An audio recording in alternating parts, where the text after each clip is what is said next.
வெற்றியை பெற்றுவிடலாம் என்ற ஒரு மனப்பாலை பிஜேபி குடித்துக் கொண்டிருக்கின்றது. ஆனால் நிச்சயமாக இந்த சதி தமிழ்நாட்டில் எடுபடாது. ஏன் திமுகவினுடைய சின்னத்துல போட்டிடுறீங்க, உங்க சின்னத்துல ஏன் போட்டிடல? இந்த வாட்டி 2026 எலெக்ஷன் விஜய் சொல்ற மாதிரி 2 களமாக இருக்கு. விஜய் அவர்கள் சொல்வது போல அவர் எக்ஸாகரேட் பண்ணி சொல்றாரு. அவர் நினைப்பது அவருடைய தொடர்ந்து முஸ்லிம்கள் அதிகமாக வசிக்கக்கூடிய பகுதியில் கூட முஸ்லிம்கள் வெற்றி பெற முடியல. மதம் என்ற ஒற்றை காரணத்தை வைத்து இன்றைக்கு விடுதலை, முழுமையான விடுதலை தக்கார் குரல் நேயர்களுக்கு வணக்கம். இன்றைய சிறப்பு நிகழ்ச்சியில் மனிதநேய மக்கள் கட்சியினுடைய தலைமை நிலைய செயலாளர் வழக்கறிஞர் ஜெயின்லாப்தீன் நம்மளோடு இருக்கின்றார். அவரோடு பேசுவோம். வணக்கம் சார். மனிதநேய மக்கள் கட்சியினுடைய அடிப்படை கொள்கை என்ன, அதை பற்றி கொஞ்சம் மக்களுக்கு தெளிவாக எடுத்து சொல்லுங்க சார். மனிதநேய மக்கள் கட்சியை பொறுத்த வரைக்கும் தமிழ்நாடு முஸ்லிம் முன்னேற்ற கழகம் 1995 தமிழகத்தில் வாழக்கூடிய சிறுபான்மை மக்கள், ஒடுக்கப்பட்ட மக்களுடைய உரிமைகளை பாதுகாக்க வேண்டும் என்ற அடிப்படையில் உருவாக்கப்பட்ட அமைப்பு தமிழ்நாடு முஸ்லிம் முன்னேற்ற கழகம். அதனுடைய ஒரு அரசியல் பிரிவாக உருவாக்கப்பட்டது தான் மனிதநேய மக்கள் கட்சி. கடந்த 2019 உருவாக்கப்பட்ட இந்த மனிதநேய மக்கள் கட்சி தமிழகத்தில் சிறுபான்மை மக்களுடைய அரசியல் பிரதிநிதித்துவம், அதே போல மறுக்கப்பட்ட சிறுபான்மை மக்களுடைய உரிமைகள், ஒடுக்கப்பட்ட பிற்படுத்தப்பட்ட மக்களுடைய உரிமைகளுக்காக தொடர்ச்சியாக மக்கள் களத்திலும் சட்டமன்றத்திலும் போராடி வரக்கூடிய ஒரு கட்சி தான் மனிதநேய மக்கள் கட்சி. இந்த கட்சி களத்தில் இதுவரைக்கும் பாமர மக்களுக்கு என்னென்ன மாதிரியான விஷயங்களை முன்னெடுத்திருக்கீங்க? ஏராளமான மக்கள் பிரச்சனைகளை மனிதநேய மக்கள் கட்சி கையில் எடுத்திருக்கின்றது. தமிழகத்தில் நடைபெற்ற கடந்த 25 ஆண்டுகளில் நடைபெற்ற அனைத்து போராட்டங்களிலும் தமிழ்நாடு முஸ்லிம் முன்னேற்ற கழகத்துடைய ஒரு பங்கேற்பு இருக்கும். அதே போன்று அரசியல் களத்தில் கடந்த 2019 தொடங்கி, அதாவது அது இடிந்தகரை போராட்டமாக இருக்கட்டும், மீத்தேன் எரிவாயு போராட்டமாக இருக்கட்டும், அது ஜல்லிக்கட்டு போராட்டமாக இருக்கட்டும், அதே போல பரந்தூர் விமான நிலைய போராட்டமாக இருக்கட்டும், அது மக்கள் பிரச்சனை எதுவாக இருந்தாலும் தமிழ்நாட்டில் அனைத்து கட்சிகளோடு இணைந்து மக்களுக்காக ஒரு போராடக்கூடிய ஒரு கட்சி மனிதநேய மக்கள் கட்சி. குறிப்பாக மனிதநேய மக்கள் கட்சியுடைய தலைவர் பேராசிரியர் ஜவாஹிருல்லா அவர்கள் கடந்த 40 ஆண்டுகளுக்கு மேலாக தமிழக அரசியலில் அவர் சிறப்பான முறையில் பங்காற்றக்கூடியவர். தமிழகத்தில் இருக்கக்கூடிய அரசியல் கட்சி தலைவர்களில் அவர் குறிப்பிடத்தக்க ஒரு ஆளுமையாக இருந்து வருகின்றார் என்பது உங்களுக்கு நன்றாகவே தெரியும்.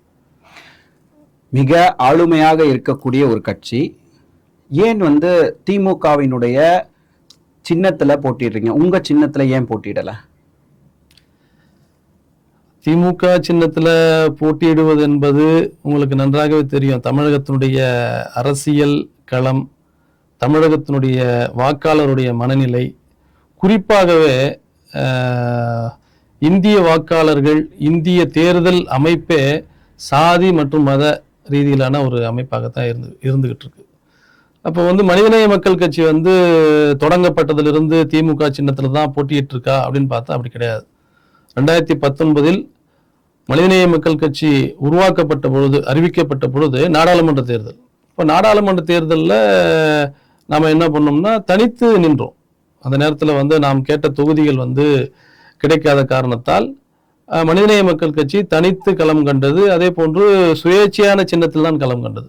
அதே போல் அதற்கு அடுத்து வந்த சட்டமன்ற தேர்தலில் அதிமுகவுடன் இணைந்து அப்போ 3 தொகுதிகள் அதிமுக கூட்டணியில் மனிதநேய மக்கள் கட்சிக்கு வழங்கப்பட்டது. ஆம்பூர், ராமநாதபுரம், திருவல்லிக்கேணி. அந்த 3 தொகுதிகள்லையும் அப்பொழுதும் நாங்கள் சுயேட்சை சின்னத்தில் தான் நின்றோம்.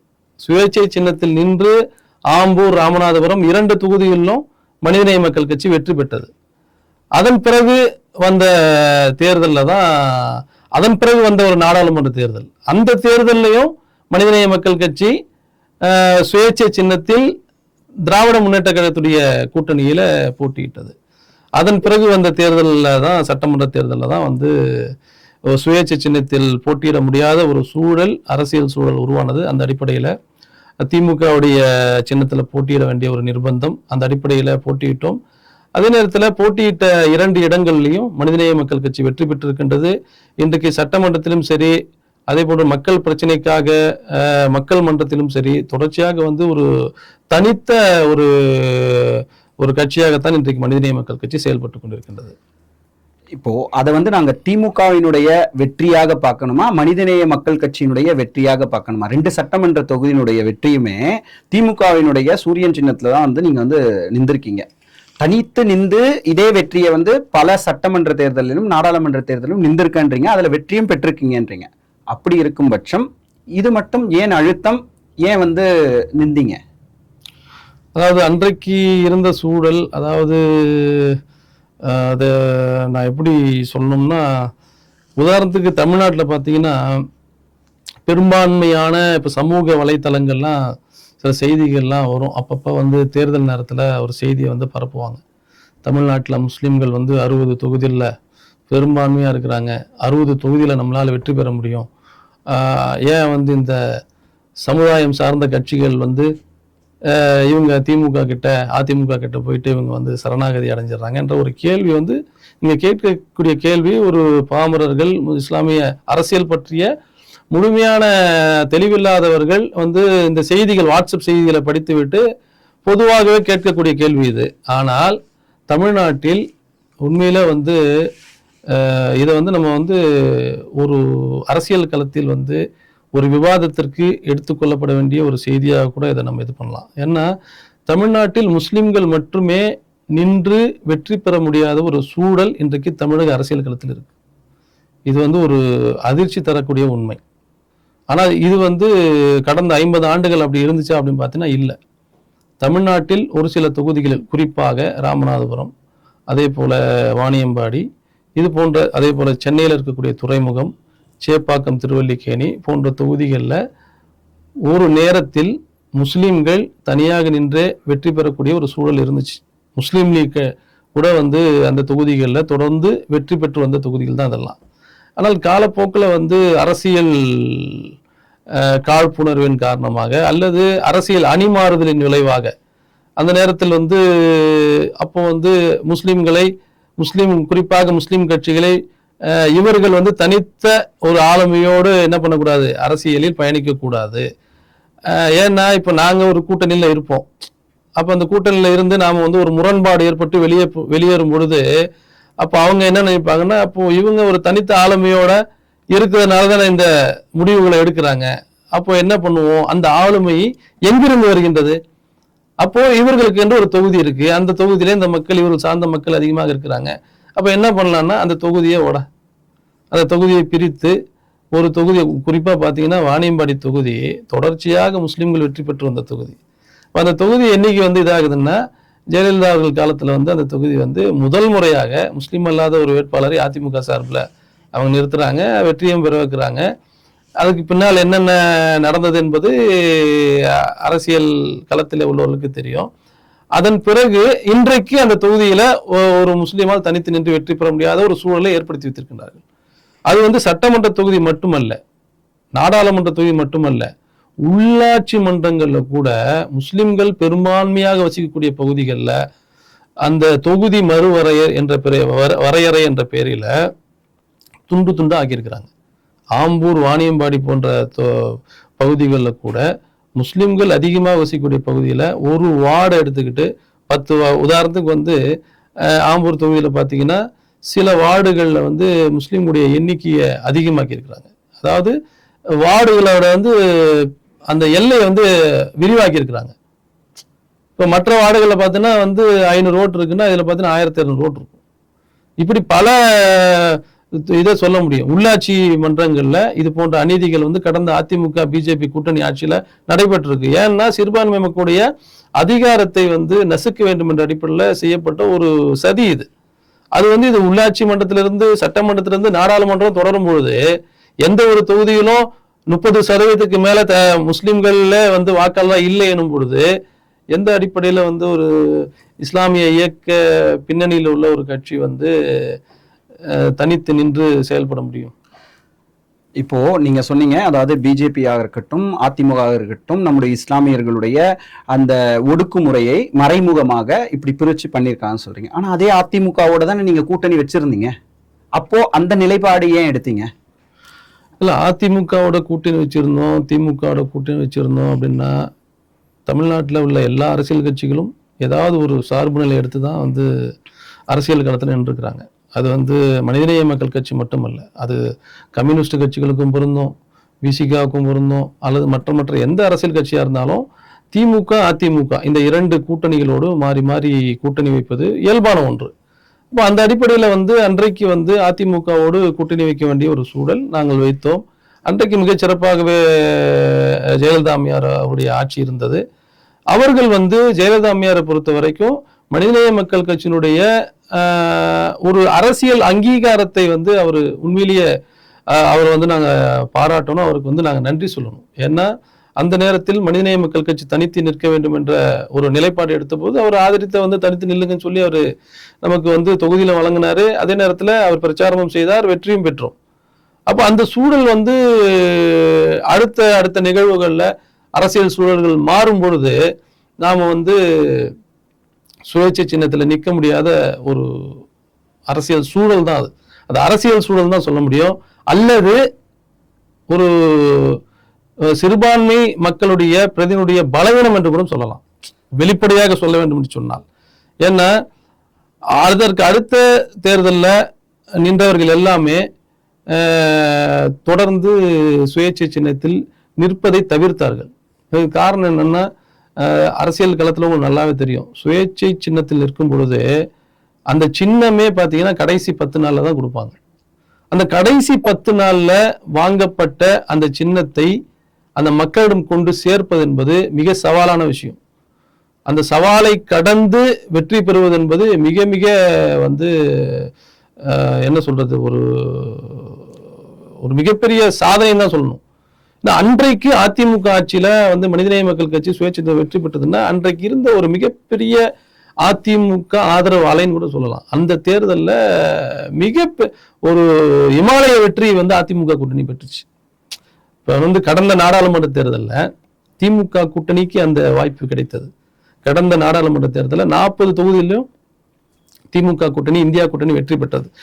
நான் ஒன்றும் சொல்லுவேன், அந்த தேர்தலில் மனிதநேய மக்கள் கட்சி நின்றிருந்தால், ஒருவேளை நின்றிருந்தால், வாய்ப்பளிக்கப்பட்டிருந்தால், சுயேட்சை சின்னத்தில் நின்றிருந்தாலும் வெற்றி பெற்றிருக்கும். எஸ்ஐஆர் என்ற பெயரில் இன்னைக்கு என்ஆர்சி உள்ள வந்திருக்கு அப்படின்றத அரசியல் கட்சிகள் எல்லாம் முன்வாதமா வைக்கிறாங்க. அதை நீங்க எப்படி பாக்குறீங்க? எஸ்ஐஆர் என்பது தேர்தல் கமிஷனே இன்றைக்கு வந்து பாஜகவினுடைய ஒரு பிராக்சியாக செயல்பட்டு கொண்டிருக்கின்றது என்பதை பல அரசியல் அறிஞர்கள், சமூக செயல்பாட்டாளர்கள் குற்றச்சாட்டாக வைத்துக் கொண்டிருக்கின்றார்கள். தேர்தல் கமிஷன் மீதான ஒரு நம்பகத்தன்மை வந்து இன்னைக்கு வந்து தொடர்ந்து குலைந்து கொண்டே இருக்கின்றது. ஒரு காலத்தில் வந்து தேர்தல் கமிஷன் சேஷன் போன்றவர்கள் தேர்தல் ஆணையராக இருந்த போதெல்லாம் தேர்தல் கமிஷன் மேல மக்களுக்கு ஒரு நம்பிக்கை வந்தது. அந்த நம்பிக்கையை ஏற்படுத்தக்கூடிய ஒரு செயல்பாடுகளை வந்து அவர்கள் எல்லாம் செய்தார்கள். ஆனால் இன்றைக்கு தேர்தல் கமிஷன் மீது தொடர்ச்சியான குற்றச்சாட்டுகள், கடந்த மகாராஷ்டிரா சட்டமன்ற தேர்தல், கர்நாடக சட்டமன்ற தேர்தல், இதெல்லாம் வச்சு தற்போது நடந்து முடிந்திருக்கக்கூடிய பீகார் சட்டமன்ற தேர்தல், எல்லாவற்றிலும் தேர்தல் கமிஷனுடைய அந்த குறைபாடுகளை சுட்டிக்காட்டி எதிர்க்கட்சியினுடைய தலைவர் ராகுல் காந்தி உள்ளிட்ட பலரும் குற்றச்சாட்டுகளை வைக்கும் பொழுது அதற்கு சரியான விளக்கங்களை இன்றைக்கு வரைக்கும் தேர்தல் கமிஷன் கொடுக்கல. குறிப்பாக இன்றைக்கு தேர்தல் ஆணையம் கொண்டு வந்திருக்கக்கூடிய இந்த எஸ்ஐஆர் திட்டம் என்பது பிஜேபிக்கு எதிரான வாக்குகளை ஒழிப்பதற்கான ஒரு சதி என்றுதான் அரசியல் நோக்கர்கள் கருதுகின்றார்கள். நாங்களும் அப்படிதான் கருதுறோம். பாமர மக்கள் கண்டிப்பா ஓட்டு போட்டுருவாங்க. அவங்களோட ஓட்டு உரிமையை தெளிவா போடக்கூடியவங்க பாமர மக்கள் தான். அங்க இருக்கக்கூடிய பிரச்சனைகள் நிறைய வெளியே வந்துகிட்டு இருக்கு. அதை நீங்க எப்படி நோக்கப்படுறீங்க? இல்லை, இந்த எஸ்ஐஆரால வந்து பாதிக்கப்பட போவது வந்து குறிப்பாக வந்து சிறுபான்மை மக்கள், அதுக்கப்புறம் ஒடுக்கப்பட்ட தாழ்த்தப்பட்ட மக்கள், மலைவாழ் பழங்குடி மக்கள், அதே போல நாடோடி மக்கள், அதாவது தொடர்ந்து இடம்பெயர்ந்து கொண்டிருக்கக்கூடிய பழங்குடி நாடோடி மக்களையும் எடுத்துக்கொள்ளலாம். அதே போன்று வேலை வாய்ப்புக்காக பல்வேறு ஊர்களுக்கு மாறி மாறி செல்லக்கூடிய சூழலில் இருக்கக்கூடிய பல்லாயிரம் குடும்பங்கள் நமது மாநிலத்திலும் இருக்கின்றது. அப்போ அந்த மக்கள் எல்லாமே நிச்சயமாக இந்த எஸ்ஐஆர் திட்டத்தால் கண்டிப்பாக பாதிக்கப்படுவார்கள். அப்போ பாதிக்கப்படுவான்னு தெரிஞ்சுதான் இந்த திட்டத்தை கொண்டு வர்றாங்க. என்னவோ புதுசா இவங்க என்னவோ அப்படியே திடீர்னு ஆய்வு செஞ்சு அப்படியே வாக்காளர்களை கண்டுபிடிச்சு எடுக்கிற மாதிரி தொடர்ந்து ஒவ்வொரு வருடமும் அக்டோபர் மாதம் தொடங்கி இது டிசம்பர் மாதம் வரைக்கும் தேர்தல் ஆணையம் தமிழ்நாட்டில் உள்ள எல்லா மாநிலங்கள்லையும் ஒரு ஆய்வு கண்டிப்பா நடத்தும். ஒரு ஆய்வு நடத்தும். அதுல நீக்கம் சேர்க்கிறது, புதுசா சேர்றவங்க சேர்க்கலாம். அதே போல பெயர் மாற்றங்கள் இருந்தால், முகவரி மாற்றங்கள் இருந்தால் அது செய்யலாம். இதை ஒரு 3 மாதங்கள் அக்டோபர், நவம்பர், டிசம்பர் 3 மாதம் வருடந்தோறும் தேர்தல் கமிஷன் செஞ்சுக்கிட்டு இருக்கு. இப்ப இவங்க புதுசா அதுல ஸ்பெஷல் இன்டென்சிவ் ரிவிஷன் ஏன் கொண்டு வர்றாங்க? அதுல ஒரு ஸ்பெஷலை சேர்த்துக்கிட்டு, அந்த ஸ்பெஷல் என்ன தெரியுமா? வேற ஒண்ணும் இல்லை. இந்த ஸ்பெஷல் பாஜகவுக்கு ஆதரவான ஸ்பெஷல் இது. இந்த பாஜகவுக்கு ஆதரவான ஸ்பெஷல் ஏன் வருதுன்னா, இன்றைக்கு தமிழ்நாட்டில் அடுத்த சட்டமன்ற தேர்தலை தமிழ்நாடு எதிர்கொண்டிருக்கின்றது. இந்த தேர்தலில் ஒரு குரூஷியல் எலெக்ஷன் இது. திமுகவை எப்படியாவது திமுக கூட்டணியை ஆட்சியிலிருந்து அகற்றிவிட வேண்டும். இதுதான் பிஜேபியினுடைய ஒரு மாஸ்டர் பிளான். அப்ப அந்த மாஸ்டர் பிளானுக்கு கூட்டணி கட்சிகள் மட்டும் போதாது. அதனால தேர்தல் ஆணையத்தோடு கூட்டணி வைத்து இன்றைக்கு இந்த எஸ்ஐஆரை இறக்கி விட்டுருக்கிறாங்க. இதன் மூலமாக திமுக ஆதரவு வாக்குகள், ஏன்னா இன்றைக்கு திமுகவுக்கு ஆதரவாக வாக்களிக்கக்கூடியவர்கள் சிறுபான்மை மக்கள், ஒடுக்கப்பட்ட மக்கள், தாழ்த்தப்பட்ட மக்கள். அப்போ இந்த மக்களுடைய வாக்குகளை என்ன பண்ணணும்? மேக்சிமம் எவ்வளவு டெலிஷன் பண்ண முடியுமோ பண்ணிட்டோம்னா திமுக கூட்டணிக்கு எவ்வளவு வேண்டிய வாக்குகள் குறையும், வாக்கு சதவீதம் குறையும். அதன் மூலமாக வெற்றியை பெற்றுவிடலாம் என்ற ஒரு மனப்பாலை பிஜேபி குடித்துக் கொண்டிருக்கின்றது. ஆனால் நிச்சயமாக இந்த சதி தமிழ்நாட்டில் ஈடுபடாது. பல கட்சிகள் இந்த எஸ்ஐஆர் கூட அந்த அதிகாரிகளோட சேர்ந்து பயணிக்கிறதுல தமிழ்நாடு தான் ஒரு முன்னோடி மாநிலமாக திகழ்ந்து வருதுன்ற ஒரு பேச்சுக்கள் இருந்தாலும், குறிப்பாக பல இடங்கள்ல என்ன நடந்துகிட்டு இருக்கு? நீங்க அரசியல் கட்சியா களத்துல இருந்திருக்கீங்க, என்ன நடந்துகிட்டு இருக்கு? அதாவது எஸ்ஐஆர் இந்த படிவங்கள் வழங்கப்படுவதில் குளறுபடிகள் நிறைய இருக்கு. தேர்தல் ஆணையம் நாங்கள் 99% கொடுத்துட்டோம், 100% கொடுத்துட்டோம், இப்படிலாம் சொல்லிட்டு இருக்கிறாங்க. ஆனால் யதார்த்தத்தில் அங்கே போனால் தான் தெரியும். பிஎல்ஓக்கள்கிட்ட கேட்டால் தான் தெரியும். பல இடங்களில் பொதுமக்களே புகார் சொல்கிறாங்க, எங்களுக்கு பிஎல்ஓ படிவங்களே வரலன்னு சொல்கிறாங்க. ரெண்டாவது பிஎல்ஓ அந்த படிவங்கள் அந்த எஸ்ஐஆர் படிவங்களை வாங்கி அதை ஃபில்லப் பண்ணி கொடுக்குற நிறைய குளறுபடிகள். நிறைய பேருக்கு அதை எப்படி ஃபில்லப் பண்ணணும்னு தெரியல. ஆனால் இதெல்லாம் உணர்ந்துதான் இந்த எஸ்ஐஆர் அறிவித்த உடனே இந்த எஸ்ஐஆருக்கு எதிர்ப்பை காட்டக்கூடிய அதே நேரத்தில் தமிழக முதல்வர் மு.க. ஸ்டாலின் ஐயா அவர்கள் உடனடியாக ஒரு கூட்டத்தை இந்தியா கூட்டணியுடைய கூட்டத்தை அறிவாலயத்தில் கூட்டினார். மனிதநேய மக்கள் கட்சி சார்பாக நானும் அந்த கூட்டத்தில் கலந்து கொண்டேன். அந்த கூட்டத்தில் என்ன முடிவெடுக்கப்பட்டது என்று சொன்னால், இந்த எஸ்ஐஆரை நாம் கடுமையாக எதிர்க்கணும். நாம் மட்டுமல்ல, தமிழ்நாட்டில் இருக்கக்கூடிய அனைத்து அரசியல் கட்சிகளையும் இணைத்து கொண்டு நாம் எதிர்ப்போம் அப்படின்ற அடிப்படையில் அடுத்த எல்லா அரசியல் கட்சிகளும், பதிவு பெற்ற அனைத்து அரசியல் கட்சிகளுக்கும் அறிவிப்பு கொடுக்கப்பட்டது. அவர்களையும் அழைச்சாங்க. முதல்வர் தலைமையில கூட்டமும் நடைபெற்றது. அதில் கடுமையான கண்டனங்களும் தீர்மானங்களும் ஏற்றப்பட்டது. அதே நேரத்தில் இன்னொரு ஸ்டாண்ட் என்னன்னா, கூட்டணி கட்சிகள் களத்தில் இறங்கி மக்களுக்காக என்ன பண்ணணும்? அந்த எஸ்ஐஆர் படிவங்களை, இந்த குழப்பக்கூடிய அந்த எஸ்ஐஆர் படிவங்களை என்ன பண்ணணும்? அதை பெற்று அதை பூர்த்தி செய்து மக்களுக்கு உதவக்கூடிய வேலைகளை ஹெல்ப் டெஸ்க் போடுங்க அப்படின்னு சொல்லிட்டு அந்த வேலைகளை துரிதப்படுத்தியுடைய விளைவு தமிழ்நாடு முழுவதும் திமுக தலைமையிலான கூட்டணி கட்சிகள் எல்லா இடங்களிலும் பொதுமக்களுக்கு உதவக்கூடிய ஒரு வேலை இன்றைக்கு செய்து கொண்டிருக்கின்றார். குறிப்பாக பார்த்தா சிறுபான்மை மக்கள் வசிக்கக்கூடிய பகுதிகளில் பள்ளிவாசல்களில் கேம்பை போட்டு அந்த மக்களுக்கு ஃபார்மை ஃபில்லப் பண்ணி அந்த தன்னார்வலர்கள் இந்த பணியில எல்லா அரசியல் கட்சியை சேர்ந்த தன்னார்வலர்கள் ஈடுபட்டு இன்றைக்கு, அதாவது அவர்கள் ஒரு சதி செய்ய நினைக்கின்றார்கள், அந்த சதியை தகர்க்கக்கூடிய வேலை இன்றைக்கு திமுக தலைமையிலான கூட்டணி கட்சிகள் செய்து கொண்டிருக்கின்றன. இன்னைக்கு மிகப்பெரிய ஒரு மாற்றத்தை தாவேக்காவில் ஏற்படும் வகையில் செங்கோட்டையன் சேர்ந்ததுக்கு விஜய் ஒரு அறிக்கை கொடுத்திருக்காரு. அதாவது எம்ஜிஆர் காலத்துல இருந்து இருந்தவர், பல கட்சி தலைவர்களோடு பயணித்தவர் அப்படின்றது. அதை நீங்க எப்படி பாக்குறீங்க? செங்கோட்டையன் போய் சேர்ந்தது தாவேக்காக்கு பலமா பலவீனமா? அதாவது இதெல்லாம் என்ன சொல்றது, எக்ஸ்ட்ரா லக்கேஜ்னு சொல்லுவாங்க. அதாவது செங்கோட்டையன் ஒரு பழுத்த அரசியல்வாதியால் எந்த மாற்று கருத்தும் இல்லை. ஆனால் அதிமுகவில் அவருக்கு இப்போ என்ன முக்கியத்துவம்? ஒன்றும் கிடையாது. இன்றைக்கு எடப்பாடி தலைமையிலான அதிமுகவில் எந்த முக்கியத்துவம் இல்லாதனால அவர் என்ன ஆகிறாரு? அவரா வெளியே போறார். எங்க தனக்கு முக்கியத்துவம் கிடைக்கின்றதோ, எங்க நமக்கு வந்து வாய்ப்பு கிடைக்கின்றதோ அதை நோக்கி அவர் சென்றிருக்கிறாரு. இது வந்து அரசியல சாதாரணம். இதை ஒன்றும் ஒரு பெருசா வந்து நம்ம வந்து பார்க்க வேண்டிய அவசியம் இல்லை. ஏன்னா அதிமுகவிலிருந்து செங்கோட்டையனை நீக்கின உடனே என்ன நடந்தணும்? தமிழ்நாட்டுல மிகப்பெரிய ஏதாவது நடந்திருக்கணுமா இல்லையா? ஏதாவது நடந்துச்சா? அதிமுகவில ஒன்றும் நடக்கல. அதிமுகவில் அவருக்கு ஆதரவா எடப்பாடிக்கு எதிராக மிகப்பெரிய கிளர்ச்சிகள், புரட்சிகள் ஏதாவது வெடிச்சுதா? ஒன்றும் கிடையாது. ஏன்னா அவர் வந்து அரசியல்ல 50 வருஷமா எல்லாத்தையும் அனுபவிச்சு முடிச்சு உட்கார்ந்துருக்கிறாரு. இப்ப அவரை பயன்படுத்தி கொள்ள தாவேகா நினைக்கின்றது. தாவேகா நினைக்கிறதா அல்லது பிஜேபி வந்து செங்கோட்டையன் அங்கே அனுப்பி வைக்கிறதா என்பதையும் வந்து மக்கள் வந்து பார்த்துக்கிட்டு தான் இருக்கிறாங்க. என்ன நடக்குதுன்னு பார்ப்போம். தாவேகா அதாவதுங்க, ஒரு அரசியல் கட்சி உருவாகும் போது, புதுசா உருவாகும் போது வாய்ப்பு கிடைக்காத, அதாவது எல்லா பதவிகளையும் அனுபவித்து விட்டு இன்னும் கிடைக்குமா என்று எதிர்பார்க்கக்கூடிய சில பேர் இருப்பாங்க. அவங்களுக்கு ஏன்னா புது ஆட்கள் அந்த கட்சியில வந்துருவாங்க. இப்ப இவங்க ஓரம் கட்டப்படுவோம், கட்டப்பட்டு கொண்டிருக்கின்றோம் என்ற எண்ணம் வரும்பொழுது புதுசா வரக்கூடிய ஒரு இதுல வந்து சேர்றது இயல்பு. அதனால நான் அப்படிதான் அதை பாக்குறேன். செங்கோட்டையன் போய் தாவேக்கால சேர்றதுனால அப்படியே வந்து தாவேக்கா அடுத்து மிகப்பெரிய ஒரு எழுச்சியை பெறுகின்றதா என்று சொன்னால் அப்படிலாம் ஒன்றும் பெற மாதிரி எனக்கு தெரியல. மனிதநேய மக்கள் கட்சியினுடைய பதிவை தேர்தல் ஆணையம் ரத்து செய்தது காரணம் என்ன? அது போல ரத்து செய்வதற்கான அதிகாரம் தேர்தல் ஆணையத்துக்கு இருக்கா? இல்ல, அதான் சொல்றேனே. தேர்தல் ஆணையத்துக்கு ஒரு அரசியல் கட்சியுடைய பதிவை ரத்து செய்வதற்கு தேர்தல், அதாவது குறிப்பாக தேர்தலில் போட்டியிடவில்லை என்ற காரணத்தை சொல்லி அவர் அரசியல் கட்சியுடைய பதிவை ரத்து செய்வதற்கு தேர்தல் ஆணையத்துக்கு அதிகாரம் கிடையாது. அதுவும் குறிப்பா இவங்களே ஒரு டியூரேஷன் வைக்கிறாங்க, 6 வருஷம் அப்படின்னு. 6 வருஷம்ன்றது எங்க இருந்து எடுத்தீங்க? எந்த சட்ட விதி அப்படி சொல்லுது 6 வருஷம் போட்டி இல்லைன்னா? ஏன்னா நீங்க இந்த டியூரேஷனை 10 வருஷம் ஆக்குனா நம்ம அதுல வரமாட்டோம். மனிதநேய மக்கள் கட்சி அதுல வராது. 15 வருஷம் ஆகுனா அதுல பாதி கட்சி அதுல வராது. அப்ப டியூரேஷன் 6ன்றது யார் உங்களுக்கு சொன்னது? அப்ப இவங்களாவே ஒரு ஃபிக்ஸ் பண்ணி, இவங்க நோக்கம் என்னன்னா, இன்னைக்கு ஆர்எஸ்எஸ் எதை சிந்தித்துக் கொண்டிருக்கின்றதோ, ஆர்எஸ்எஸ் எதை செயல்படுத்த வேண்டும் என்று விரும்புகின்றதோ அதை இன்றைக்கு ஜனநாயகத்தின் தூண்கள் என்று நாம் நம்பிக்கொண்டிருக்கக்கூடிய சில செய்து கொண்டிருக்கின்ற அந்த மையங்களில் ஒளிந்து கொண்டு சிலர் ஆர்எஸ்எஸ் ஐடியாலஜியை வந்து செயல்படுத்திக் கொண்டிருக்கின்றார்கள். அதுதான் வந்து இதெல்லாம் காரணம். எந்த அரசியல் கட்சியும் அதாவது இந்தியாவில் வந்து ஒரே கட்சி தான் இருக்கணும், ஒற்றை ஆட்சி.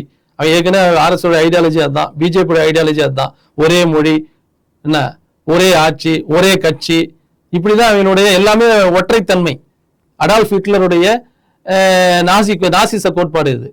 அந்த நாசி கோட்பாடை வந்து இந்தியாவில் கொண்டு வரணும், ஒரு கட்சி தான் இருக்கணும், எல்லாம் முதல்ல இந்த கட்சிகள்லாம் காலி பண்றது.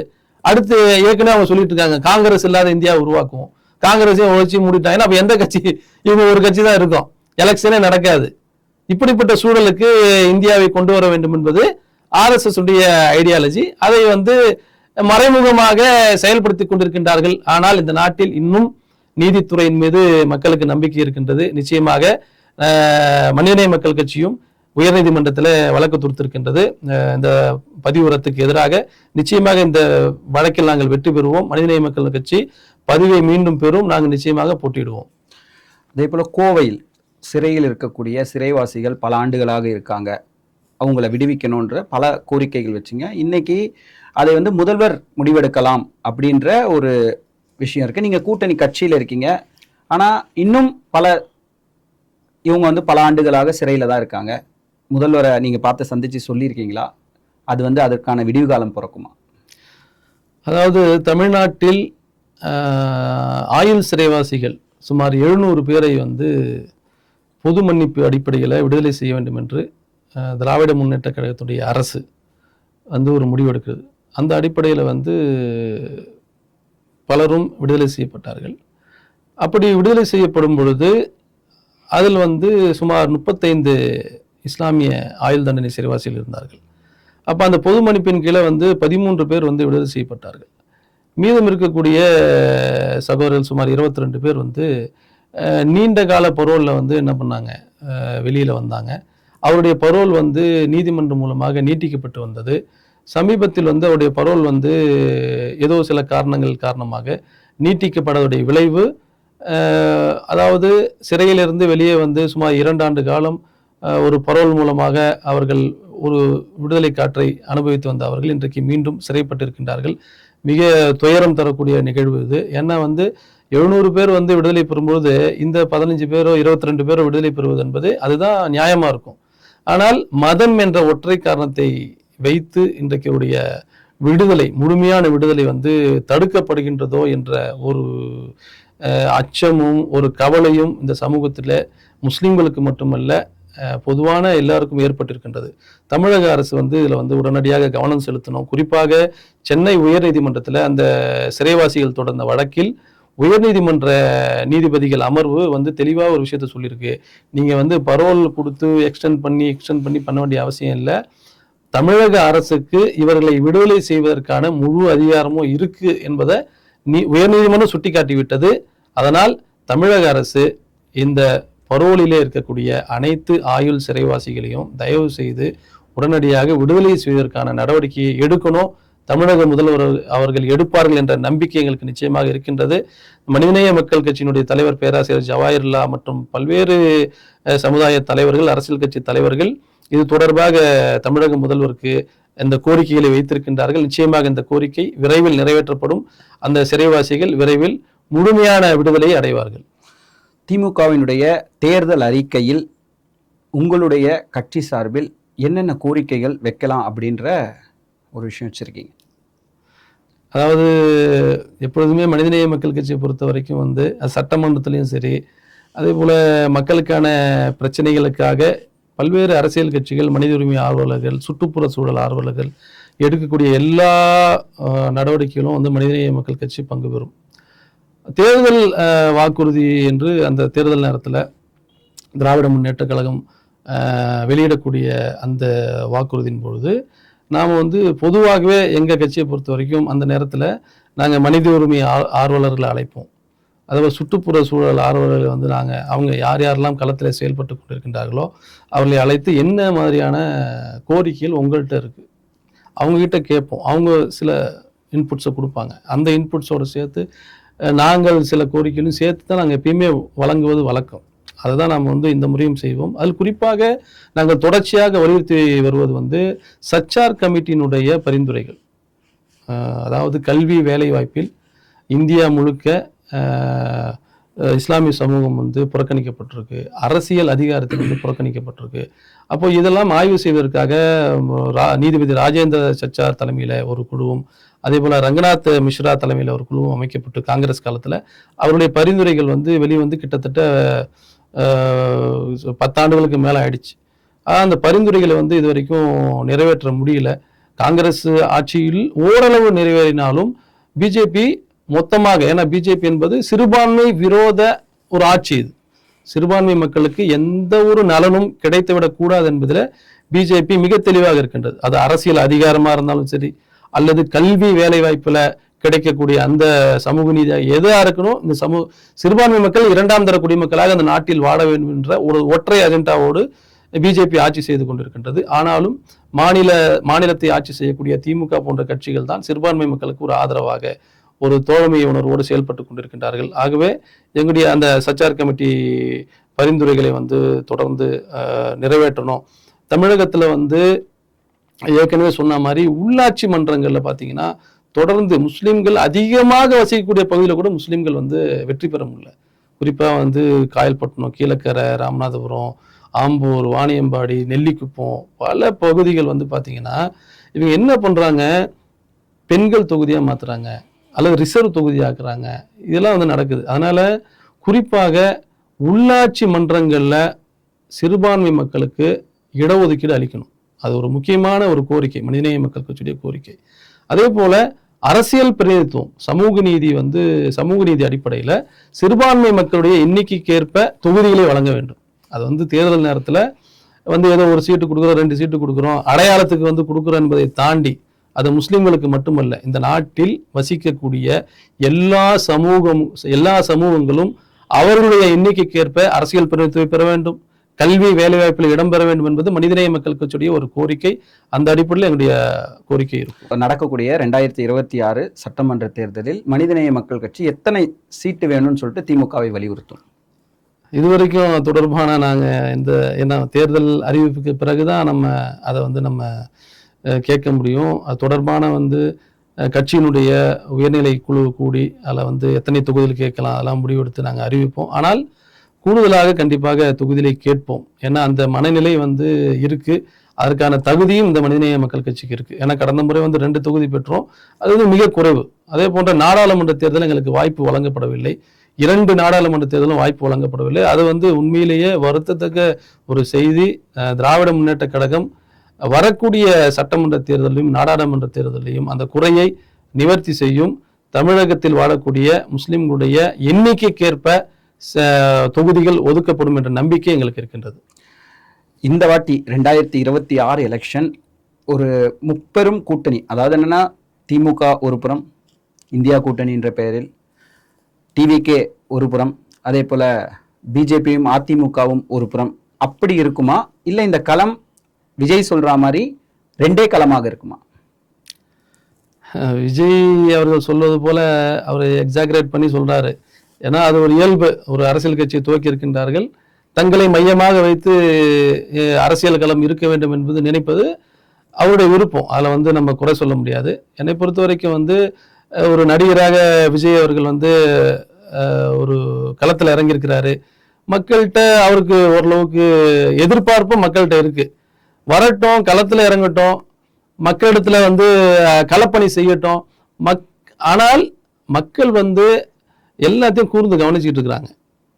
விஜய் வந்து செய்யக்கூடிய அரசியலை வந்து கூர்ந்து கவனிச்சுட்டு இருக்காங்க. அவர் என்ன அரசியல் செய்து, என்ன மக்களுக்காக எத்தனை போராட்டங்கள் அவர் ஈடுபட்டார், மக்களுக்காக எப்படி களத்தில் நின்றார், குறிப்பாக அவருடைய அந்த பிரச்சார பயணத்தின் போது ஏற்பட்ட நெரிசலில் சிக்கி அந்த ஒரு மிக கொடுமையான நிகழ்வு நடைபெற்ற பொழுது அவர் எப்படி நடந்து கொண்டார், அவரது சார்ந்த அரசியல் கட்சி சார்ந்த நிர்வாகிகள் எப்படி நடந்து கொண்டார்கள், எல்லாரும் மக்கள் பார்த்துட்டு தான் இருக்கிறாங்க.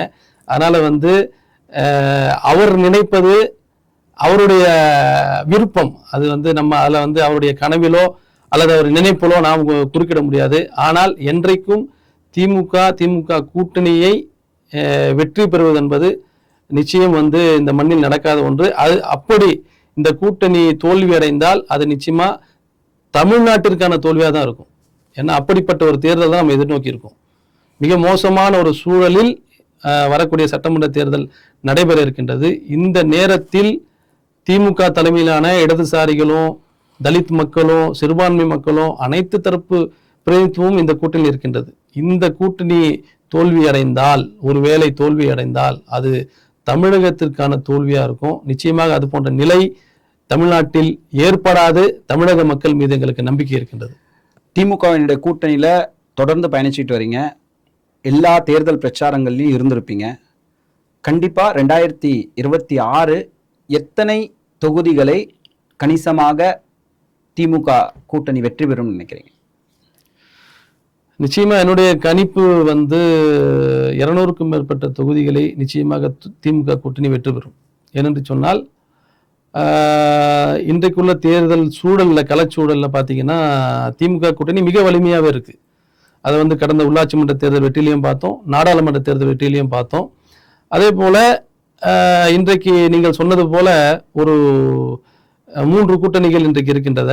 இந்த சூழல்ல வாக்குகள் இன்னும் சொல்ல போனா நாத்தாக்காவும் சேர்த்தா 4 சூழல். இப்போ 4 கட்ட ஒரு அரசியல் கூட்டணிகள் வந்து தேர்தலில் போட்டியிடக்கூடிய சூழல்ல வலிமையான அதே நேரத்தில் கொள்கை உறுதி கொண்ட கட்சிகள் திமுக கூட்டணியில் இருப்பதால் திமுக கூட்டணியுடைய வெற்றியை நிச்சயமாக யாராலும் தடுக்க முடியாது. 200க்கும் மேற்பட்ட தொகுதிகளில் திமுக கூட்டணி வெற்றி பெற்று ஆட்சி அமைக்கும் என்பதில் நாங்கள் வந்து உறுதியாக இருக்கோம்.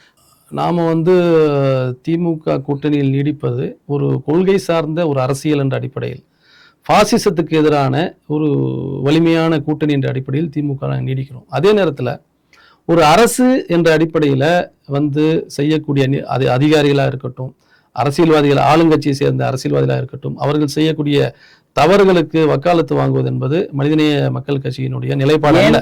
எதிர்க்கவில்லை என்ற நிலைப்பாடு அல்ல. அதே நேரத்தில் இந்த அரசு எடுத்துக்கொண்ட இது மாதிரி தவறான சில நடவடிக்கைகள் எடுக்கும் பொழுது அதை எதிர்த்து நானே பல போராட்ட களங்களில் நான் வந்து கலந்துருக்கிறேன். ஏன்னா நிறைய இடங்களில் வந்து அதிகாரிகளுக்கு எதிராக குடிநீர் பிரச்சனையாக இருக்கட்டும், சாலை வசதி பிரச்சனையா இருக்கட்டும், டாஸ்மாக் பிரச்சனையா இருக்கட்டும், பல நேரங்களில் நாங்க வந்து அதெல்லாம் பார்க்கறது இல்ல. மக்கள் பிரச்சனையா கோரிக்கை வைப்போம். முதல்ல ஒரு கூட்டணி அடிப்படையில் நாங்களா எளிதாக இன்றைக்கு சட்டமன்ற உறுப்பினர் சந்திக்க முடியும், அதிகாரிகளை சந்திக்க முடியும். அந்த அடிப்படையில் கோரிக்கை வைப்போம். கோரிக்கைகள் நிறைவேற்றப்படவில்லை என்று சொன்னால் உடனடியாக மக்களுக்காக களத்தில் இறங்கி நாங்கள் வந்து இன்றைக்கு வரைக்கும் களம் கண்டுட்டு தான் இருக்கோம். உதாரணத்துக்கு நடுவில் வந்து ஒரு எலைட் பார்னு ஒரு திட்டத்தை கொண்டு வந்தாங்க. உடனடியாக கடுமையாக வந்து பேராசிரியர்கள் கண்டித்தார்கள், சட்டமன்றத்திலையும் பேசினார்கள். இது போன்று அதே போல அந்த ஒரு தொழிலாளர்கள் ஒரு பிரச்சனை வந்தது. அந்த நேரத்திலேயே வந்து மனிதநேய மக்கள் கட்சி வந்து உடனடியாக அரசுக்கு எதிரான நிலைப்பாடாக இருந்தாலும் அரசுக்கு எதிரான நிலைப்பாடு என்று சொல்ல முடியாது, தொழிலாளருக்கு ஆதரவான நிலைப்பாடை நம்ம எடுத்தோம். எல்லா அரசு கூட்டணியில் இருந்த மற்ற அரசியல் கட்சிகளும் இந்த நிலைப்பாட்டை எடுத்தார்கள். அப்போ நாம வந்து எல்லாத்துக்கும் பணிஞ்சு போவதல்ல, நாம் வந்து தோழமையோடு சில விஷயங்களை வந்து சுட்டிக்காட்ட வேண்டியது அவசியம். அந்த நேரம் சுட்டிக்காட்ட வேண்டிய நேரத்தில் சுட்டிக்காட்டுகின்றோம், அதே நேரத்தில் கோரிக்கை வைக்க வேண்டிய இடத்துல கோரிக்கையை வைக்கிறோம். அதனால நம்ம வந்து அதுதான் மனிதநேய மக்கள் கட்சியுடைய ஒரு இயல்பாக இருந்து கொண்டிருக்கின்றது. எங்களுடைய அனைத்து கேள்விகளுக்கும் மிக எளிமையாக பதில் சொன்னதுக்கு மனமார்ந்த நன்றி. நன்றி.